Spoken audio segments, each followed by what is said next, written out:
It's Yes, there we go. Hey guys, we have Julian Smit here with me. He's from Canada and he's from the awesome podcast YouTube show called Balls in Your Face Marketing. And he has been in multimedia for the past 15 years and marketing for 20 years. Been working on all sorts of different projects. And Julian, tell us a bit more about yourself. Well, thanks for having me, Bob. Yeah, so exactly, a great intro, exactly like you said. A little over 20 years of marketing experience. I pretty much went into work. That was my first job out of university. Was at a very small agency. Back in those days, the web was really just getting started. So at that point in time, you almost had to convince people that they needed a website. Mind you, that agency wasn't even doing that. They were mostly just doing print, advertising, magazines, billboards, that sort of thing, the odd little bit of radio, and so forth. And then I dabbled around in a few other industries and trades, but certainly always kind of came back to that. There was a little period. I had this great job in my early 20s. I was hired by a company called Delicious Alternative Desserts. They had the exclusive license with Ben & Jerry's ice cream in Canada. They were the manufacturers of that here in Canada. And I started off as the event coordinator for them, pretty much executing their social mission. So it was really cool. Got to go around and basically find charitable events and we give them free ice cream and they could raise money that way for their cause. And became the marketing manager for them. After that, I'll admit, I think, being young and having had a sort of a cool job like that, I kind of thought, okay, I'm going to strike out on my own.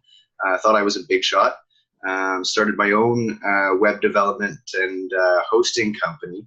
And then really found that was a bit of a challenge. I certainly found it a struggle as a freelancer. I would get a job and then I would be so dedicated to doing that job that I wasn't following the adage of, while you're working, you need to be looking for your next job.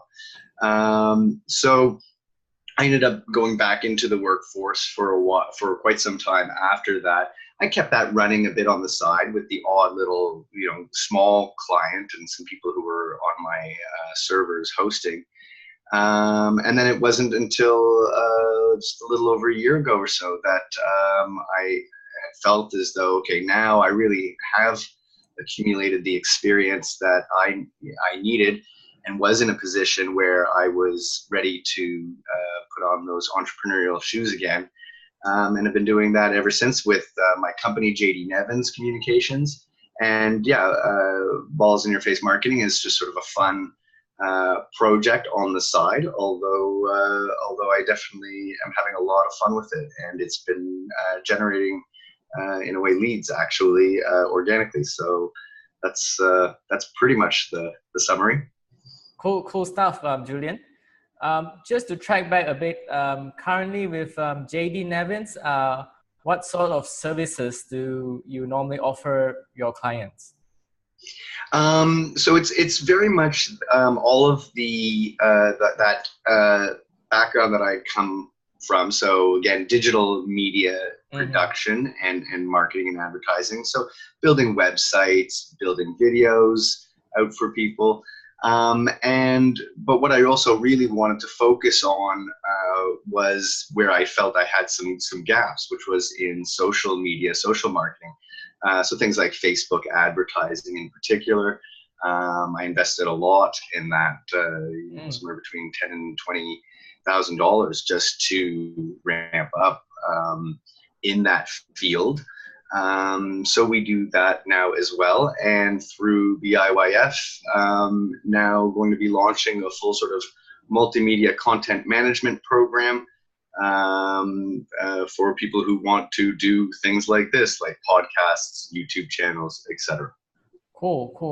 What is a multimedia content management program? Is it a platform, or is it a do-it-yourself multimedia thing, or how does it work? Well, yeah, so there's nothing. It's not a platform per se, in the sense that I haven't developed a There's nothing really proprietary about it. Yeah. What it really is just me having kind of found the solutions and what kind of works together to make that process and that system very efficient. So, for example, anybody who wants to do a blog, all of these things are very time consuming. Yeah. And so what I wanted to do was create a system where people, and it's actually based, like I said, it's nothing new. It's rooted in a WordPress website.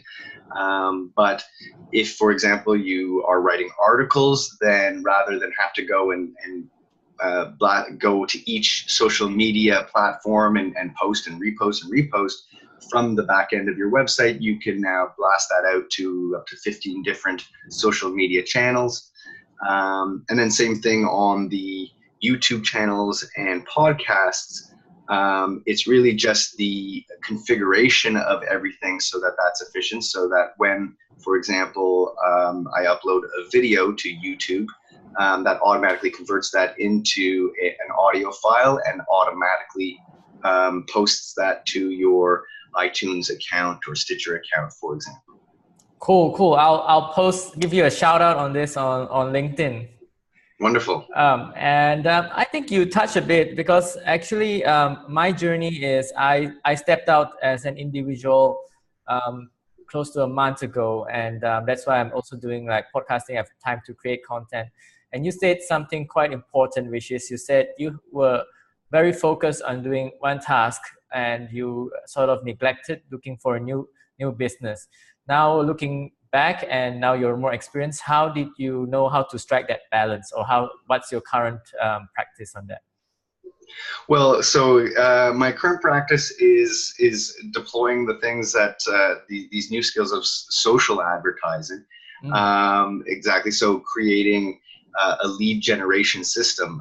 Right at the beginning when I launched the agency, again, because it was new, I was able to sort of capitalize on my existing social network, real contacts that I could reach out and say, hey, I'm freelancing now. Do you have any work for me? But obviously that had limits, and you can't keep on going back to the well and the same people for new work. So that was part of it, was just filling in that gap of knowledge, but also was just a clear necessity. I needed to generate new leads, and so I've done that initially through Facebook advertising, creating a sales funnel where people would click on an ad, come to a page, and if they were interested, they could book a call with me, and that would automatically kind of sync up with my calendar and my availabilities. And then in addition to that, now a lot more of the sort of organic traffic through LinkedIn, Instagram stories, and starting to sort of branch out through things like chatbots and all the other kind of new stuff going on. So in essence, you added an element of social selling by doing content, and also you have done your now social advertising that was different than what you did in the past. That's right. It's allowed me to find people that were interested in my products and services from clicking on an ad. And it's been really exciting because it's, all of my experience was often really based on local markets. And what I'm really enjoying is the fact that it's connecting me to the world at large. I had a call yesterday from somebody from South Africa, somebody from Sweden the other day. Here you are in Malaysia, a lot of new contacts in Asia. So the world's getting smaller, and I love it. I think it's great. Awesome. Yeah, since I've been doing my LinkedIn videos, and now I'm trying to do sort of my own podcast. I just had a call yesterday, 2 days ago, with somebody from Hungary, Europe. Yesterday I talked to someone from Israel, and today I'm talking to you from North America. So it's very exciting, and I'm getting different opportunities and a lot of cool stuff. But what I want to ask you is, since you've been doing the podcast, which I've been listening, and I love some of the episodes on empathy and marketing, on the episodes that you touch a bit about the culture, and recently you had a video with Roger Wilkinson about selling. So in summary, after doing all those interviews, what what did you learn, or what do you get from it? And do you take notes, or what have you got out of it? Well, what I've gotten out of it is it's almost hard to quantify. There's a lot of great value from it. Mm-hmm. One is that I speak to different people and get to hear new ideas. So I get to learn myself about what other people are doing in the industry. I think and it's a great relationship builder. I find that some of those contacts are becoming more, I'm having more regular contact with, and that's just good from a networking perspective. I think it's one of the philosophies, one of the behind the show is the expression, the rising tides lifts all ships. So it's been exposure for myself, exposure for them. So I think both parties get something out of it in that respect.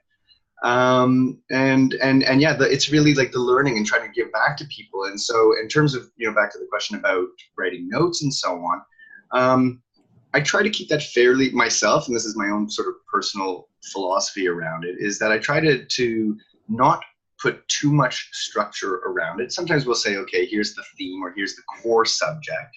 Yeah. But I personally have wanted to try to let it be just a conversation rather than an interview. And the reason why why I felt that that's valuable, and is that I just feel like it's a little more entertaining. I feel like a good conversation has a life of its own. It's like a journey. And if you are able to create that kind of a conversation and have that journey, there's something entertaining about that the audience gets to kind of come along for the ride. And hopefully, again, that they're getting something out of that. Mm-hmm. If it's an engaged, stimulating conversation, I think people respond to that. And again, to the mission of helping people and providing good information for them, hopefully the audience is learning something as well. As an avid listener of your show, I really enjoyed when you sort of made it a conversation. So I understand sort of the guest's point of view, their socio-economic situation, their view on culture, and many other things.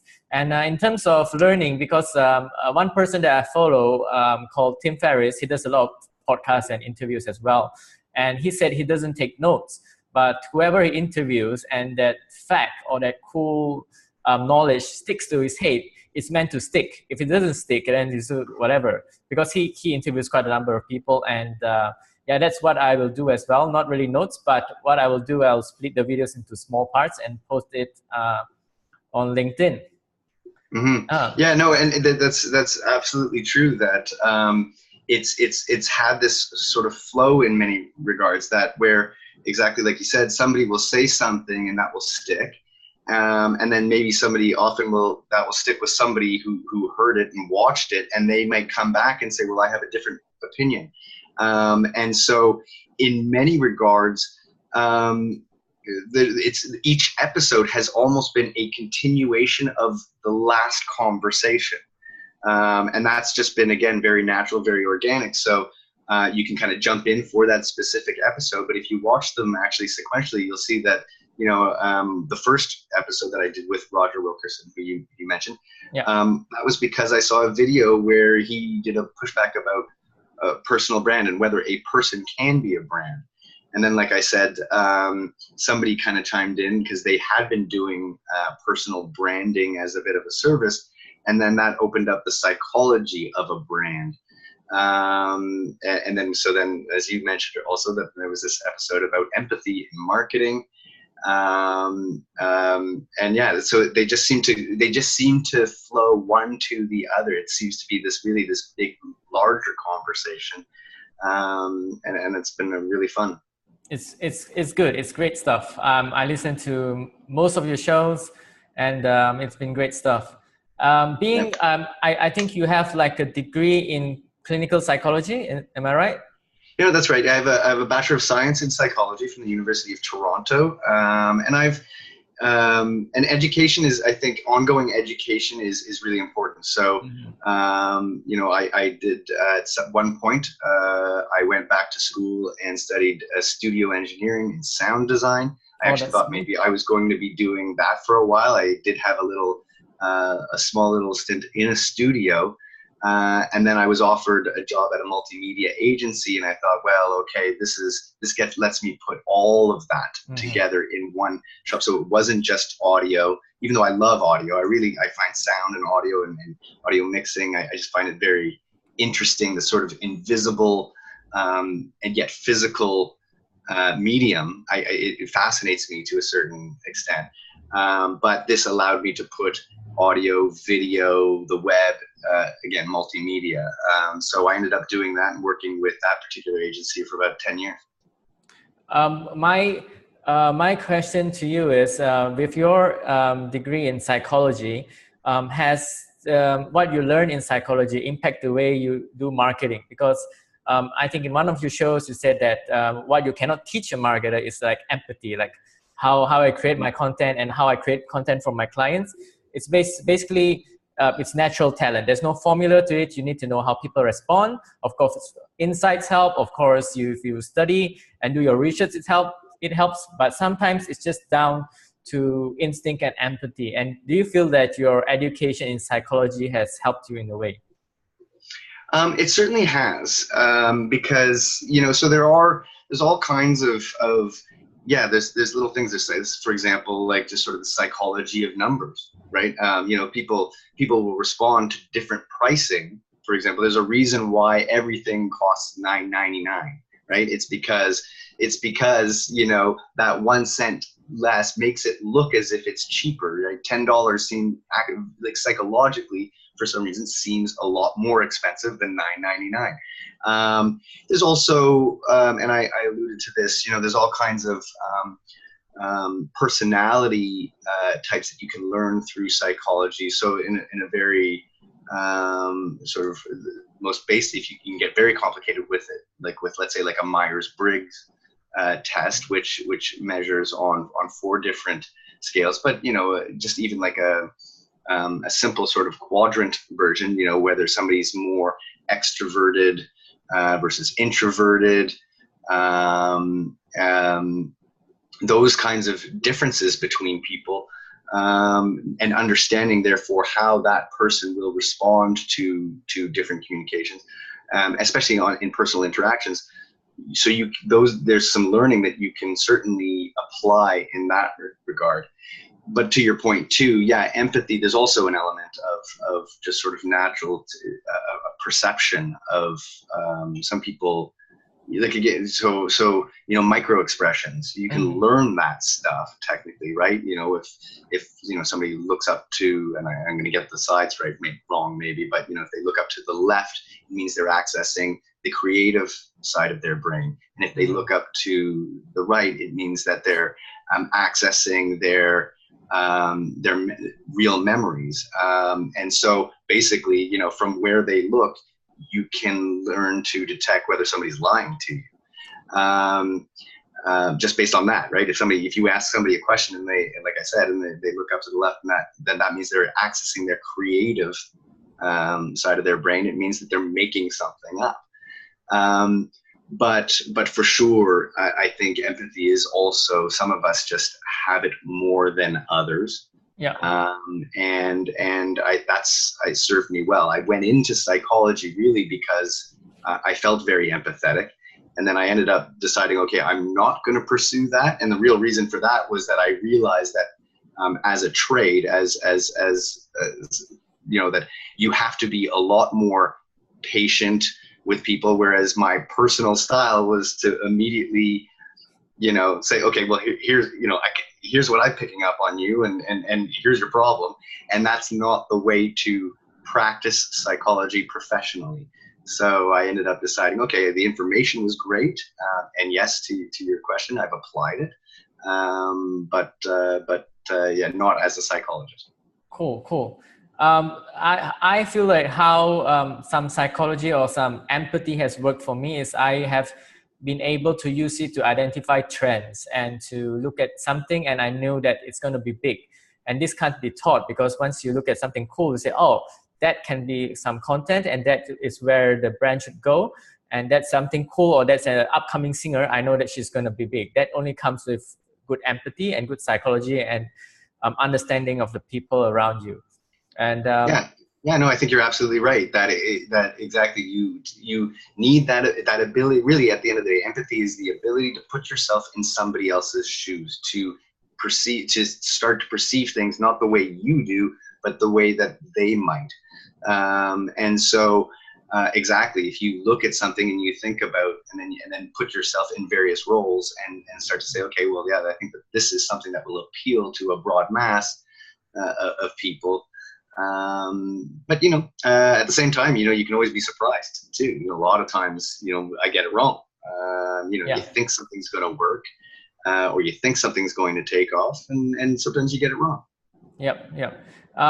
Recently, the sort of the scandal of Cambridge Analytica, you can see an emergence of both, because what they did was a research from a university student, a psychographic research, which was an app.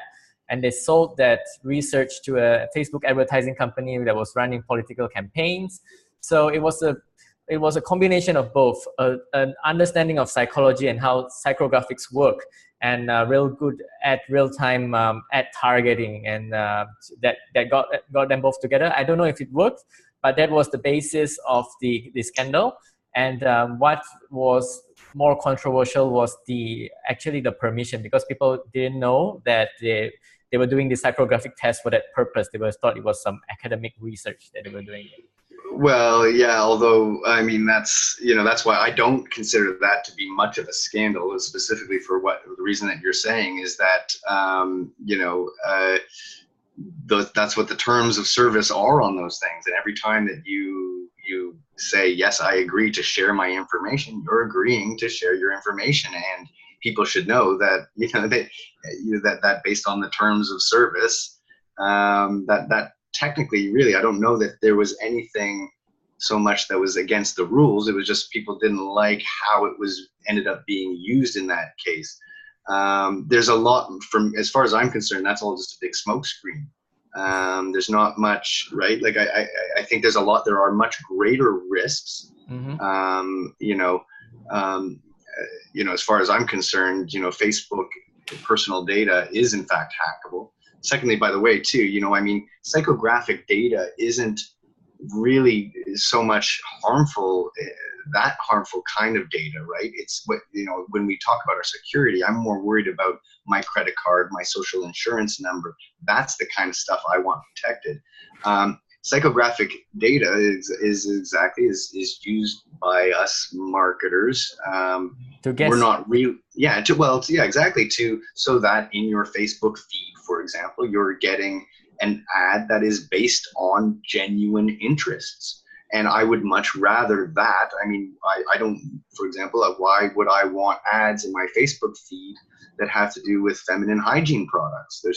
I have absolutely no need for those.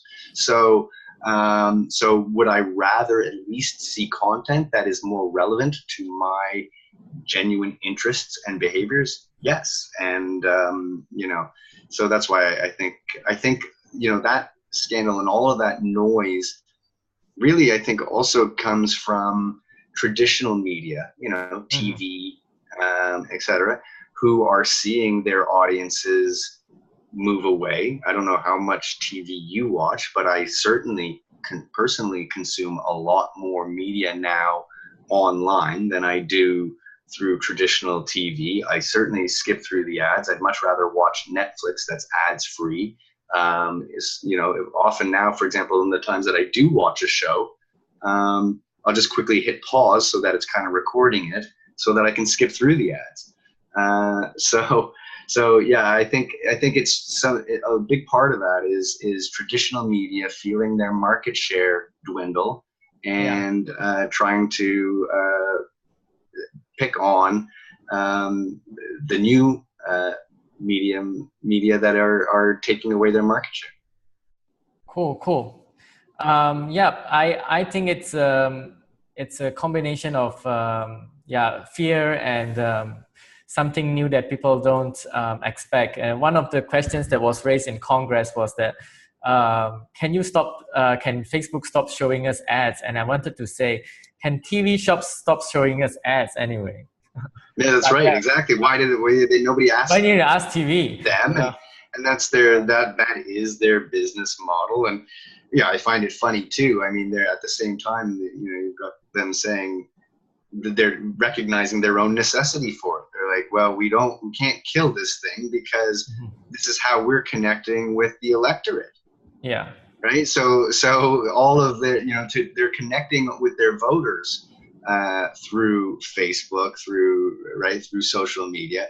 So yeah, I mean, I certainly, I mean, a lot of the questions, there were some decent questions asked in a lot of that, but there was clear ignorance, and that's a problem in general. I would say is that our society is grappling with all kinds of social issues, social dilemmas, and our traditional bodies of government are not able to keep up and create policy fast enough to cope with these things. We're very behind on issues of personal privacy. We're very behind. I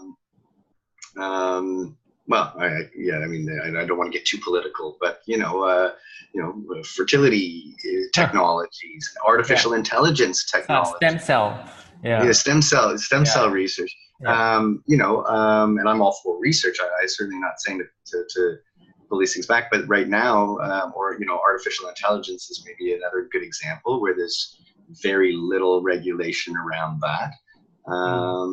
And I don't know that the technologies are advancing way faster than our ability to grapple with them. And that's a bit of an issue right now. Cool. Yep. Since we are on the topic of new media and new advancements, as long as you've been 20 years in marketing, what do you think is the big change when it comes to mindset or when it comes to practice? Or does the same values that you still used 20 years ago apply, but in just a different medium? Or what do you think? For sure, there are some traditional practices, strategies, approaches that I think will always be true. We as a species really haven't evolved that much. Our psychologies have not changed. Over the years, we respond to things in the same way. We respond to language in the same way. I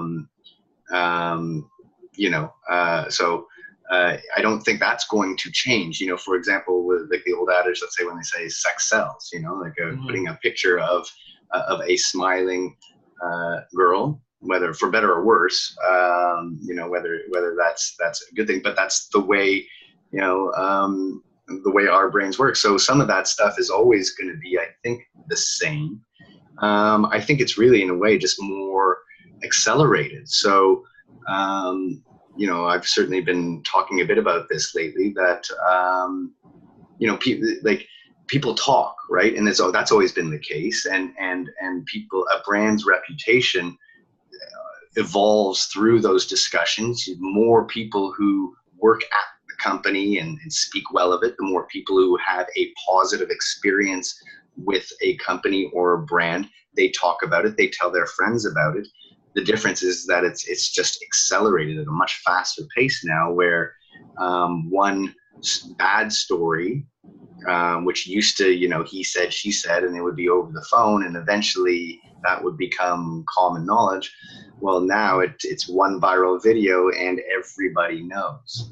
But it's the same thing. And I was saying this to Roger the other day in an interview with him, that, for people who complain about these platforms and say that they're the cause of certain problems, I don't think they've changed us. I think they've revealed us. And sometimes it's ugly. Sometimes, there's a darker side to us. I think we all have these sort of better and darker angels within us. And maybe these platforms facilitate that more. To his point, when something like Twitter, when you can create a fake account and then you kind of masquerade.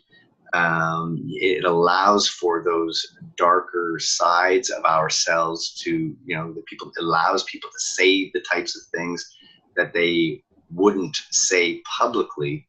But that hasn't changed. That's not because we're different, right? But based on my empathy, I think that we have changed in a different way in terms of media consumption. With the new YouTubers, they have daily vlogs, and I've been doing daily content as well. So the habit of media consumption is not so much per day, per week anymore. It's not a soap opera per week. It's more of a daily vlog, binge consumption, if you may. With TV on demand, you get binge watch a series. With a vlogger who produces every day, you have like the sort of consumption that is more rapid and binging. And also what I realized is brands have to adapt. Like they can't create an ad for every quarter or an ad for every month or whatever. So whatever, we have ads and brands have to change with the times and create more rapid and, as you say, accelerated content, because that's how the media consumption nature has changed. Any thoughts on this? Well, I think what you're speaking to is actually what you're saying is a reflection of actually a Canadian intellectual in the last century, Arthur McClellan, who coined the phrase, the medium is the message, right? So, and that's sort of a complex idea, but really, I mean, even, like he would say, well, a light bulb, like that's a medium. And that's, what does that, what is that? What does that mean? It's so, for example, or take a well, for example, right? Or a fire or something like that, right? Like, I mean, these are all mediums, but they mean a lot more, right? The fire, for example, allowed us to gather around it and created that sort of social circle around that. I'm not going to do his theories justice, but absolutely that the medium itself, whatever when it's something that's new like that, it is the message in a way. Yeah, the message still stays the same, but I think because of the availability that we have it now, it's so convenient that the way we consume it has changed very radically. Like we almost consume media everywhere now, from the toilet to the car, everywhere. Yeah. Yeah, and I have some concerns about that too. I mean, our attention spans are much shorter. I mean, I think we've encouraged that. I mean, when I grew up as a child, the big show at the time was Sesame Street. I think that kind of started in like 1969, right? Yeah. But they caught on to the fact that children have very short attention spans, and that so they just said, okay, well, let's appeal to that. Let's create every segment within 30 seconds, because that was the amount of the attention span of a child, and they could kind of jam in and then move to the next sequence. But I think by the more that we appeal to that, the more we reduce our ability for long-term engagement in something, and I think that's to our detriment. I think, I think exactly that. And I think this is something that Roger was alluding to too. That I think what it erodes is our capacity for critical thinking. Right. So yeah, again, as people kind of like quickly scan through, like I said, it's the attention span of a thumb swipe right now, and it's just something jumps out at you, you look at it, you consume it, and it's gone. The lifespan of anything that we produce, for example, on LinkedIn, you can put up a video, and it'll get its responses and reactions, and then it fizzles out within 3 days. Our lifespan has reduced because we have a feed-based media now. With Facebook and LinkedIn, it's feed-based. So what I've been trying to do is sort of to interrupt the feed with my kind of videos anyway. But we also have created an appetite for long-form content as well. As we run out of time and we want something good, we choose the medium we consume. But we also have an appetite for a long podcast, like you can see in America, it's the Joe Rogan podcast, 2 hours, 3 hours long, and they get millions of views.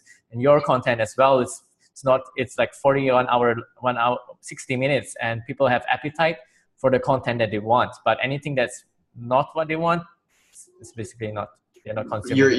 You're absolutely right. That I think you're right that there is an appetite for it for sure. And I think of, again, this is delving into politics a little, but certainly another Canadian who's risen to a great deal of notoriety lately is a professor named Jordan Peterson, who kind of he'd had years and years and years of posting all of his lectures on TV.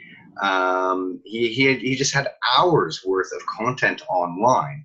And then one viral video that he had posted at a protest, all of a sudden just absolutely exploded. And what and then he became this overnight celebrity as a result of it. And what he found, I think what he was saying in a way, was because of the controversy, his career was at risk. And in fact, what happened is that from that one viral video, then people went and checked him out and realized that he had this anthology of material, and people started to consume these lectures. He did a whole Bible series. He's done all kinds of stuff, and people are consuming that en masse. So absolutely, I think the short feed information pulls people in. But then if you've captured their attention, they do then go to explore to see, well, what else have you done? What are you saying of more significance? And there is an appetite for longer form content. You're right. Yeah.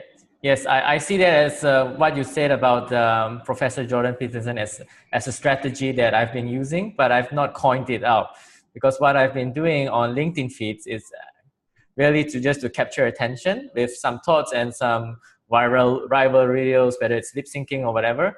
And once I capture their attention, it's whether or not they choose to. I have also very deep long form content, which right now I'm producing. So, but if you continue on the path of producing long form content without capturing any attention, there will be no effectiveness to that, because you can't, it's sort of catch and pull in a way. Sort of, you have to capture the attention and then you have to pull them in for your deeper stuff. So I see that as a strategy.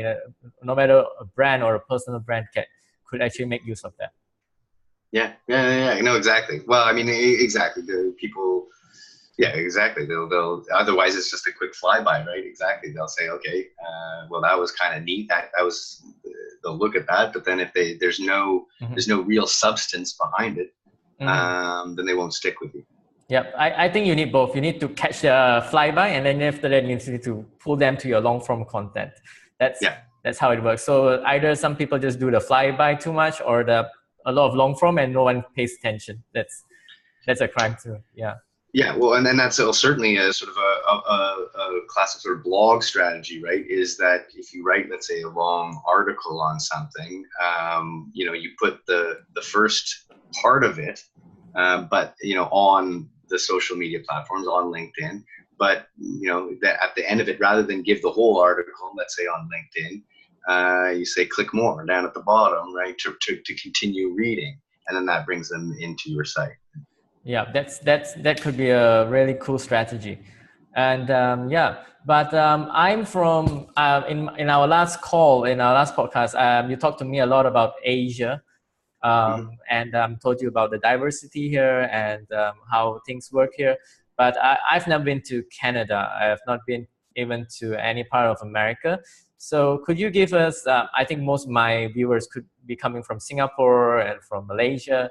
So tell us how is the state of marketing and business in Canada? I think the state is very good. Certainly in the city that I'm in, Toronto is certainly, I think, experiencing a bit of a tech boom. I saw an article the other day, I think maybe it was in the Globe and Mail, or where they were saying that there's been a recent brain gain. We've often worried in Canada about the brain drain, right? That people will get their education here in Canada, and then once they've got it, then they're going to go and want to move over to the United States where they can make more money. And what we're actually seeing recently is that there's been a lot of interest for business here. Google, for example, is going to be building their first Google Village. They've made a deal with the city where there's a certain area of the downtown core, and Google is going to build and manage everything between the traffic lights, the air quality control, everything in that area. So there's been some great development. I've also worked in Montreal, where there's a lot of talent, a lot of artistic talent, a lot of great motion designers and marketers there. So it's from a technology standpoint and from a marketing standpoint, I think the industry is quite strong. I think it attracts. I think part of it also is, cities that are able to create, just great life balance. Toronto, for example, has this wonderful ravine system in it. So it's actually, for a major metropolis, it's actually a very green city. So I think it's that work-life balance, quality of life. Canada's a very multicultural country in general. I think we celebrate that very much. That's in one of the episodes I was actually talking to somebody about this distinction between Canada and the United States, where the American philosophy is a melting pot, whereas Canada's philosophy to multiculturalism is the mosaic. And so we celebrate. So I think what I was saying in that episode is twofold. One is that sometimes Torontonians, this bugs me about Torontonians, when they say we're the most multicultural city in the world, which is a ridiculous thing to say as far as I'm concerned, because how do you measure that, right? Like, how would you, lots of cities, New York has, every ethnicity represented on some level. And so that kind of bugs me when people say that about Toronto. But what I will say about it is that I think what they mean, or the reason why maybe they say that, is because it's not so ghettoized, right? Rather than, and that seems to be a problem, certainly. I see that internationally, where different ethnic groups all just tend to gravitate to one area and live amongst themselves, and then you just get these pockets of, this is, little India, little Italy, little China, little Iran, little whatever, and then it just becomes this sort of non-cohesive mix. But here, in Toronto, you get on the subway and everybody, you'll see everybody, in any neighborhood you'll see anybody and everybody. And I think it's something that we take pride in as Canadians. So it's certainly, well, in fact, that's one of the arguments of why, there's been long years here in Toronto, because our real estate prices just keep going up and up and up and up. And people say, well, is that a bubble? Is that going to burst? And the counter argument has been, well, no, there's so much new wealth coming out of Asia and China, for example, that they're just coming in and buying up this property because, in China, where it's much more popular, it's much more dense from a population perspective. For them, I think they come here and see huge value because Canada's population density is very small. So, now, mind you, it's all located right on the U.S. border for the most part, and then the north is just empty and cold. But yeah, no, it's a great country. I highly encourage you to come and visit. Cool. Yeah, I think you'd enjoy it.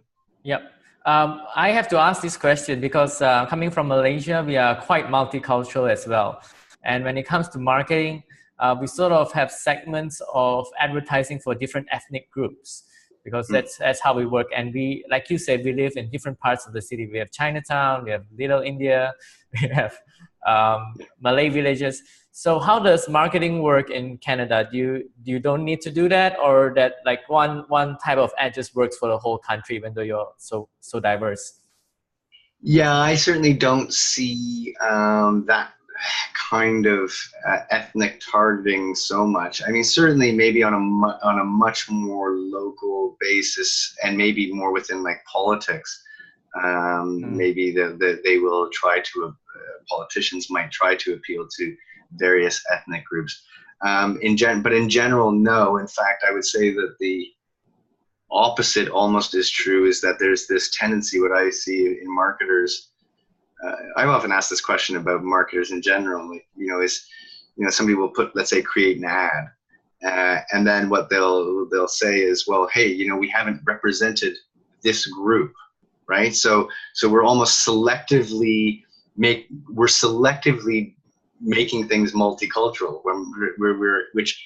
is that not kind of racist too? Like, what's the difference, right? What's the difference between, like, saying, well, hey, you created an ad that is only white people, for example, and then somebody chimes in and said, well, we need an Asian person and a brown person in there. Well, to me, I mean, that's then you are making decisions based on ethnicity, right? So I don't know. It's more forced diversity in a way. It's yeah. So exactly, our advertising typically is, in fact, exactly that, to try to represent as many groups all within one, than specific targeting for different groups. When we talked about Canada, previously, you said something about the work-life balance, which is not something we say as Asians, because it's not part of our culture. We are work, earn the money, and maybe retire. It's not part of the Japanese culture. It's not part of Asian culture, and maybe in many cultures it's not. But how does this work-life balance play out in Canada? How does it affect the work culture and the city, etc.? It's sort of a tough question. I think it's just really more a matter of the life that people choose to live. And by the way, it is a little different across the country. So, for example, that's most certainly my experience, where Toronto is very much a business culture and a working culture. People often move to this city because it's the economic center of the country in many regards. We have some other, like Vancouver, certainly quite prosperous, and Alberta's had its share of prosperity as well. But whereas Montreal or the Quebec culture, without a doubt, so what they say, I think it's sort of like in Quebec, they typically say, well, we work to live, and then the flip side is that maybe more in Ontario and in Toronto, that we live to work. So it really depends on your values, and what what's important in your life. For some, I think it's a little more of an individual basis, and I guess that's also something from that's different from the West, is that we place the individual as individual rights, individual responsibilities, as the kind of crucible from which everything else flows, compared to what you and I discussed earlier about the sort of collectivist cultures of the East. So it depends on your preference. If you can find a career that allows you to do the things that you want to do, and you don't want to make a lot of money, you want to be able to spend a lot more time with your hobbies and your passions and so on, and you just want to make enough to sustain yourself, then that's your choice. And if you choose to want to make a lot of money and have a big house or private jet or whatever, then you can choose to work hard. It's really that. But I think when we talk about work-life balance, it's really more of yeah, it's just really people just seeking a balanced lifestyle, that there's a lot more to life in terms of work, or than just work, right? There's family, there's Mm-hmm. friends, there's passions, and some people, some people, their work is their passion. Certainly, I won't lie, I enjoy what I do, so I spend a lot of time doing it. But to each their own. At Yeah. least that's the way What it what works here. what I see here in Asia and even Australia, the work-life balance depends on the city as well. Like in Australia, Yeah, a urban city like Sydney is totally work first, and when you go just across 4 hours away or by to Melbourne, and it's a very laid-back city. It's a city of music, and it's not across the country. It depends on the geographic makeup, socio-economic makeup of the city as well. Same here for different cities here in Asia, even though it's the same nation. So it really depends. yeah. I think that's fairly universal. Exactly. Yeah. That if you are career oriented, then you gravitate towards big city where there's Mm-hmm. more opportunity. And if you gravitate more towards nature, or the arts or so on, then you will go to where there's a little more open space, and other artists that you can work with. So yeah, you're right. I think that's fairly universal. Yeah, cool, cool. All right, we're gonna wrap this up soon, Julian. Before we go, do you, in terms of your multimedia clients that you help them to create content, is there a niche that you're specified in, or like a industry, or what do you have? Mm, no, not really. I've certainly, in part, I guess it's been a personal passion, and then also just has evolved from my experience. Again, as I was mentioning earlier, having done work with Ben and Jerry's, and then some other research that led to me doing research on corporate social responsibility and so forth. I've certainly gotten a decent number of clients that are where their social mission is a big part of what they do. So, for example, I picked up a client a little while back, Clink Coffee, and they are selling coffee, but they're associated with a charitable organization, the John Howard Society, and so they're trying to use the revenue from that business to create work opportunities and training for people who have come out of the prison system. So I tend to get I do get a bit of business, or maybe a little more business from those the socially responsible type businesses, or social causes. However, the money, they don't often have a lot of money, because they're charities, because their budgets are usually tight. And I have tried niching down at various times, but the reality actually has been no. It's crossed over all kinds of industries, a lot of financial services at the same time, right? Ended up doing a lot with them. So no, I haven't. I know people say that you should niche down, and there is good reason for that strategy. I don't discourage that, but I personally know if you have something to sell, and you need it marketed, there's a good chance I can help you. An interesting point you brought up there.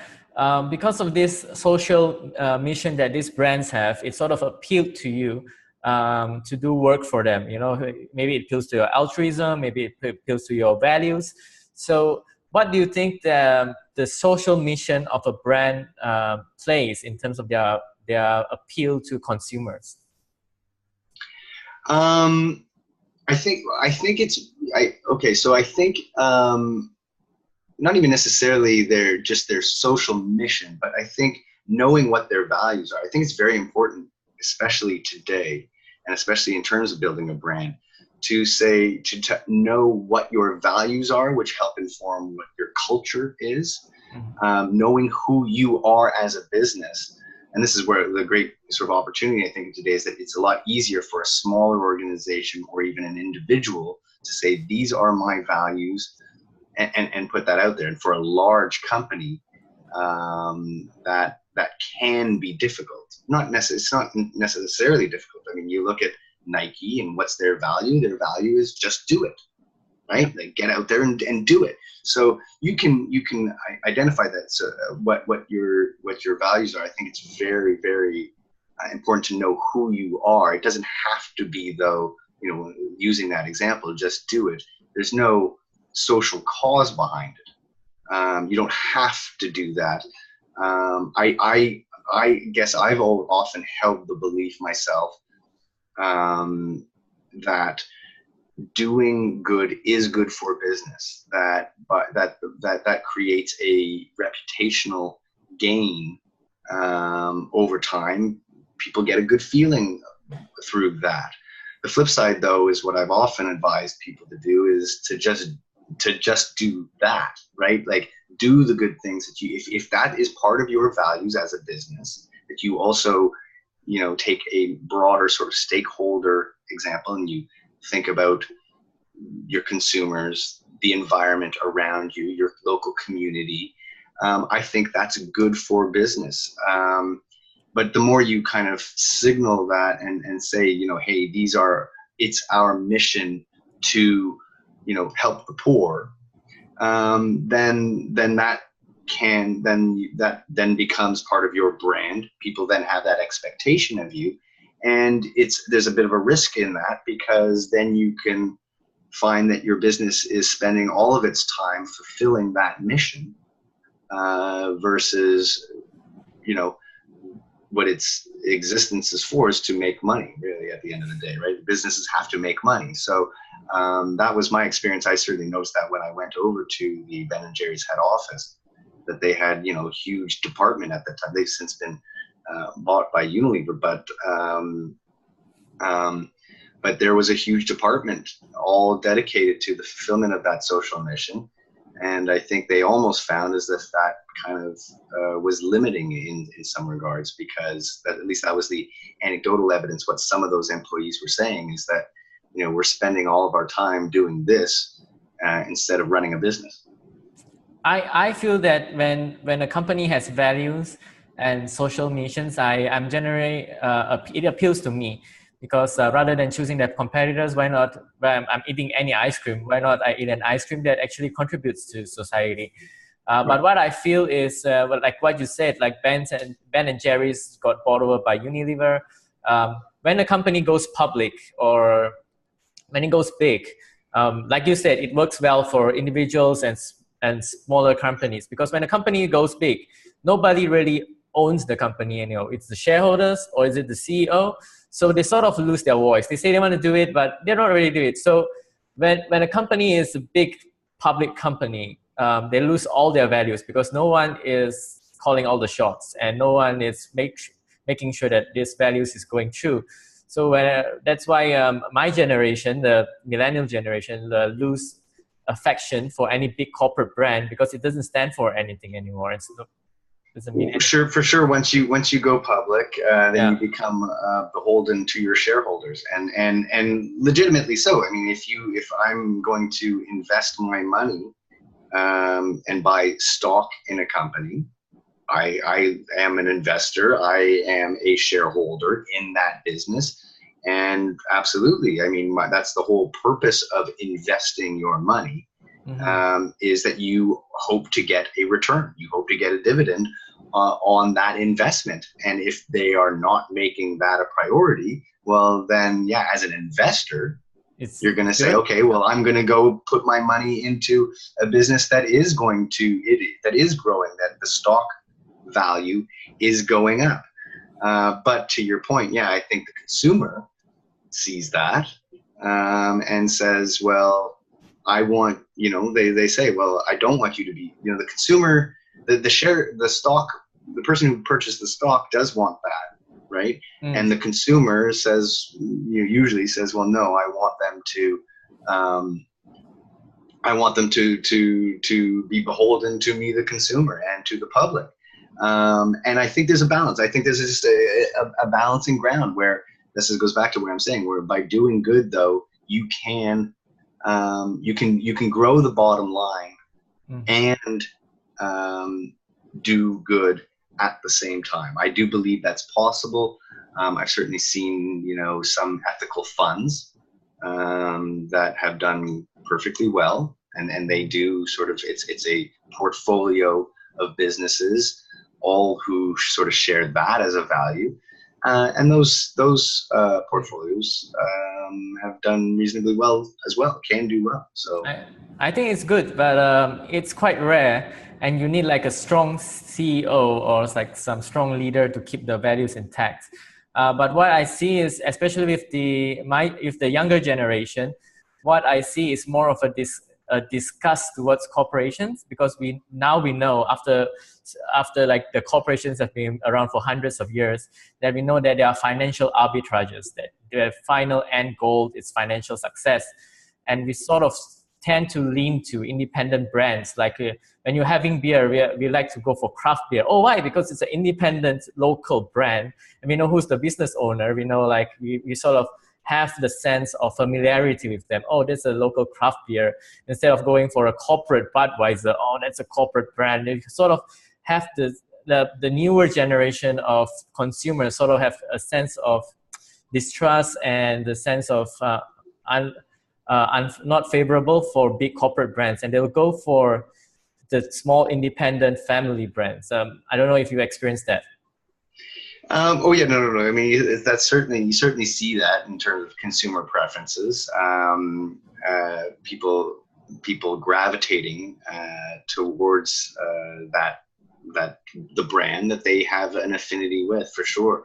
That's in a way, or maybe almost always been true. I think that, this came up actually in a great interview with Kat Howe a little while ago, talking about the millennial generation and the fact that as a general rule, they are challenging old value systems.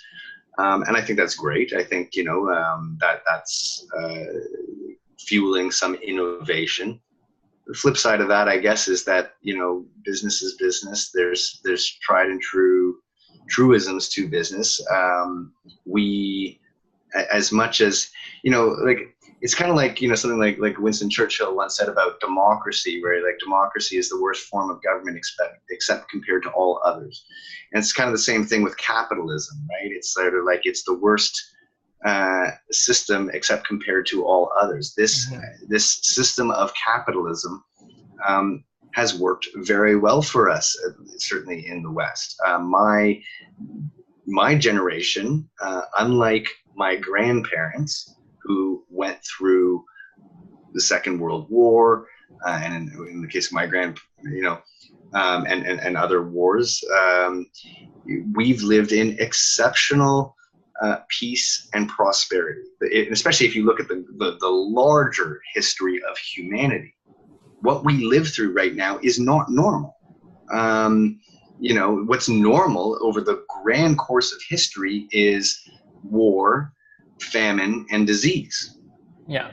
And so I think it's great that this younger generation is challenging those values. At the same time, it reminds me of another expression, and I don't know who said it. Maybe it was another Winston Churchill one. I could be wrong about that one. But that, if you're not a socialist by the age of 18, you have no heart. And if you're still a socialist by the age of 40, you have no brain. Yeah, I think I've heard that. Right. So there is this natural progression. I guess the best analogy or example to refer to that, right, is that, let's say I create I say as a city for municipal governance, okay, we are going to be the best city. We are going to take care of all of our homeless. We're going to really help them and do really well. Well, what will that do? That will attract all the homeless from all other cities to come to your city. And now you've got an exploding homeless population, right? So I don't have the answer. It's a balancing act. And that's why I kind of just sort of try to kind of present both sides to things, because there's a bit of a truth to both. Yeah, cool. Yeah, in terms of marketing, I would like to see more bigger brands, like even like giant conglomerates like Unilever. Like they have, for me, they have to find their soul. Like Ben and Jerry's sold to them, but they have to find back their soul, like what they were, what were their values. Maybe put like maybe more human. Because what I find, I talk to my grandmother a lot, and my grandmother lived through the Second World War, through genocide and everything. But what I find was the major difference between my grandmother and people now is they used to have a great brand affinity. Like if you told an American General Motors, they say, oh, well, or Coca-Cola, that it means something to them back in the time. So it has brand affinity. But the younger generation who grew up, and it means something else. Like it means big corporations, it means money arbitrages. It doesn't mean anything. They go for independent brands. So that's a huge difference that's happening. Absolutely. No, I mean, what you're saying is a reflection of that, of your generation. It's a very well expressed sentiment that I have heard repeated often, and that there is this willingness to challenge the status quo. And I think big businesses should be listening very closely to what you're saying, because you're right, that if they're not able to identify what their values are, what their soul is, as you put it, I think they are starting to lose market share.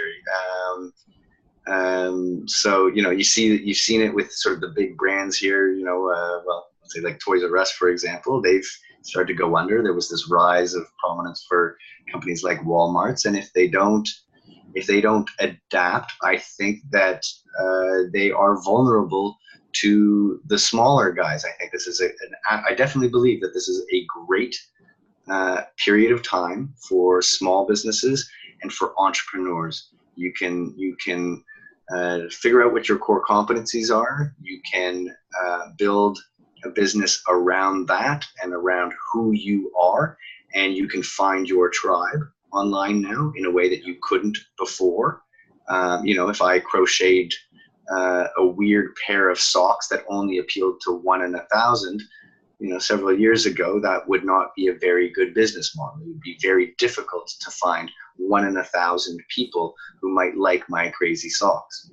Yeah. But through social media, through online advertising, and through psychometric data that we discussed earlier, you can find that tribe and you can appeal to them. And actually, if you had the perfect persona map for those people, that 1 in 1,000, and I just blasted that out to all of America, well, guess what? I've got a decent client base all of a sudden. So it's a different time, and what you're saying, I think, is absolutely valid. The big businesses need to hear that message, and they need to find a way to steer that ship, because that's also the big advantage of a big disadvantage of a big corporation, is that they're bureaucratic, and so it's not so easy to turn that ship. It kind of slowly lists over. Whereas a small business and the individual can be very nimble, can be very adaptive today, and be very true to themselves, and build a new generation of brand affinity. You're bang on. That's awesome. Awesome time for entrepreneurs as well. You were talking about the sock. I thought about like home brewers, like home beer brewers. In the past, they would have to go out and pass their beers to everyone. They have to go out and give leaflets, maybe go and distribute their beers in the neighborhood. But now they can sit at home, put their beers on the internet with geographic targeting, multimedia in their advertising, and they can explode if they're doing the right stuff. You're right. Yeah, it's absolutely a very different time. Right, nice talking to you, Julian. What we've gone through is so intrinsic, so many layers of marketing that we went through, and it's quite interesting. A lot of content from here, and I would love to. Great, yeah. Thanks for having me. I think it's very interesting again that what you're doing. I recognize it as being kind of unique within your culture. I think it's brave of you But the flip side, I think, is that exactly that you're doing you, and that the potential reward for it, I think, is great as well. Yep. Yeah, and enjoy talking to you, and yeah, we should speak soon. All right. Great. Thanks Thank for you, having man. me.